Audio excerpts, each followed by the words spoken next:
गरीबी से बुरा हाल धर्मपत्नी के बार बार कहने पर सुदामा ना चाहते हुए अपने बचपन के मित्र कृष्ण से मिलने चला। द्वारकाधीश के महलों के अंदर जाने का प्रयास किया तो द्वारपालों ने रोका।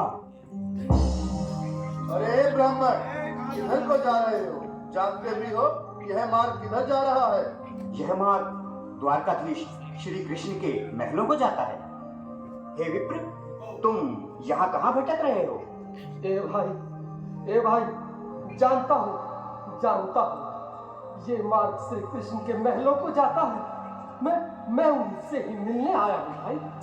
यह भी खूब रही। द्वारकाधीश से मिलने का यह कौन सा समय है? महाराज अभी दरबार में नहीं है। अरे पंडित जी, श्री कृष्ण अपने महल के शयन कक्ष में आराम कर रहे हैं।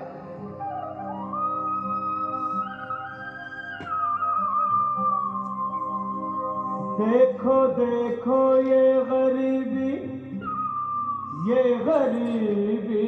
का हाल, कृष्ण के दर पे विश्वास लेके आया हूँ। मेरे बचपन का यार है मेरा श्याम, यही सोच कर मैं आस करके आया हूँ।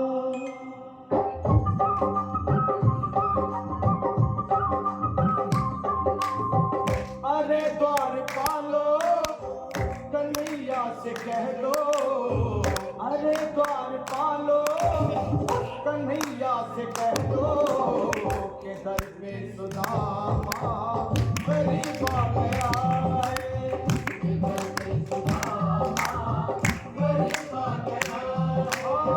भटकते भटकते न जाने कहाँ से, भटकते भटकते न जाने कहाँ से तुम्हारे महल के करीब आ गया है। तुम्हारे महल के करीब आ गया है। अरे द्वारपालो कन्हैया से कह दो कि दर पे सुदामा करीब आ गया है।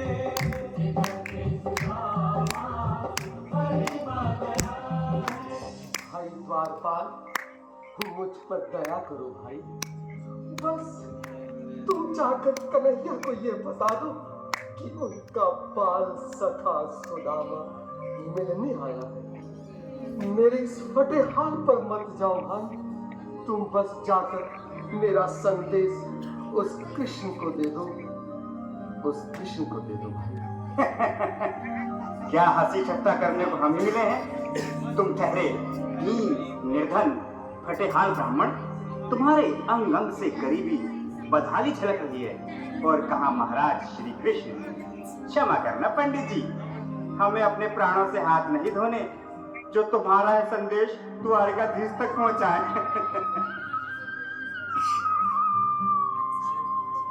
न सर पे है पगड़ी न तन पे है जामा, बता दो कन्हैया को नाम है सुदामा।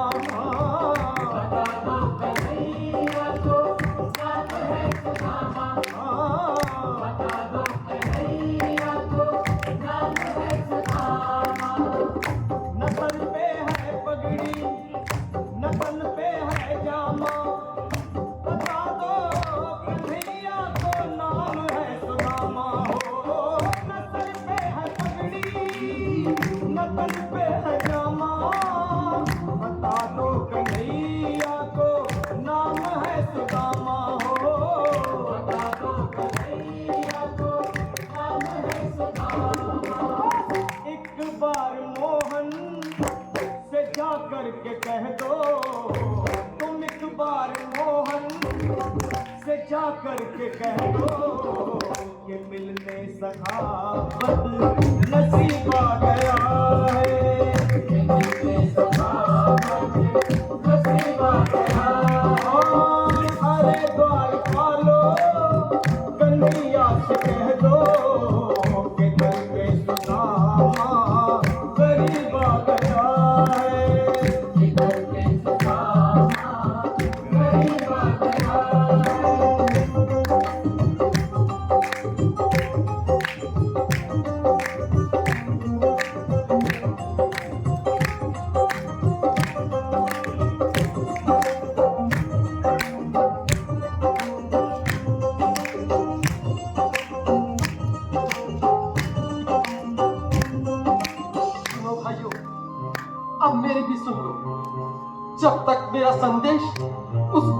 द्वारकाधीश तक नहीं पहुंचाती तब तक मैं यहीं बैठा हूं, चाहे मेरे भूख प्यास से प्राण ही क्यों न चले जाए।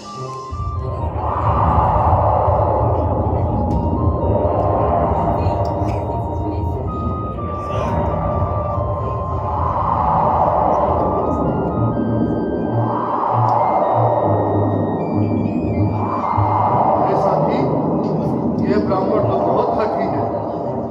हाँ भैया, सुबह से शाम होने को है पर ये यहाँ से जाने का नाम ही नहीं ले रहा। अरे देखो तो सही, इसकी देह कैसे कांप रही है, लगता है जैसे प्राण घुटनों पर अटके हैं।